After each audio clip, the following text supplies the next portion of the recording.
Jack Shattuck was an active child. At the age of 13, when most kids are budding into their teenage years, seeking independence, Jack's was taken away, seemingly overnight. It was May 13th, 2002. It was a Monday morning. I woke up and I felt like I had pins and needles in my feet. Wednesday morning, I felt as if my feet were asleep again, but it kind of moved up my legs a little bit. Came home from school, delivered my paper route, started playing with my brother. Around halfway through that afternoon, I started falling down for no reason. My mother thought I was dehydrated and gave me a glass of water. I was so weak I couldn't hold it up. It smashed all over the floor, and she said, "You might want to lie down." So she brought me upstairs, and that was the last time I used my legs. Jack woke up from that nap to a terrifying realization. I couldn't move my legs. I was hyperventilating. I was rushed to Children's Hospital in Boston, where the next morning they diagnosed me with something called transverse myelitis, which is when your body gets a viral infection of some sort, and it gets better. And then about a week to 2 weeks later, your immune system thinks that your spinal cord is infected with that virus and attacks it. 1 out of every 1.4 million people will receive Jack's diagnosis, but few will end up with his level of paralysis.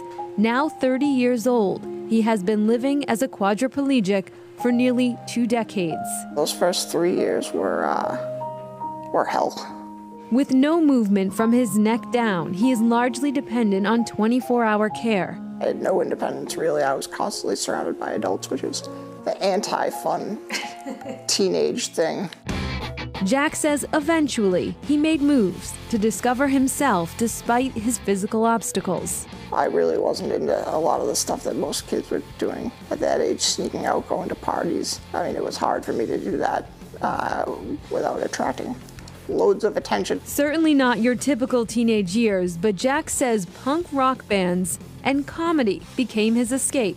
Dane Cook's at the Comedy Connection. I'm gonna go laugh for a couple hours and forget about life for a while. And from that point on, I've always wanted to kind of make my way into do something comedy related. 2 years ago, Jack started writing about his life. With this computer he controls with his mouth, he pours out his stories about his challenges, about the humor he says can be made out of anything. I started doing some local open mics at bars, and I've had people crying and laughing, and I'm doing something right. Isn't the whole point of an immune system to keep you healthy? Mine missed the memo on that one. On February 23rd of this year, Jack took to the big stage, performing at the Sons of Italy in front of a crowd of 300 people. When I'm out in public and I hear some of the that you walkers say to me, I have a little bit of concern for you as well. Scary for some, maybe, but he is quick to point out. It's nothing compared to anything that I've already been through.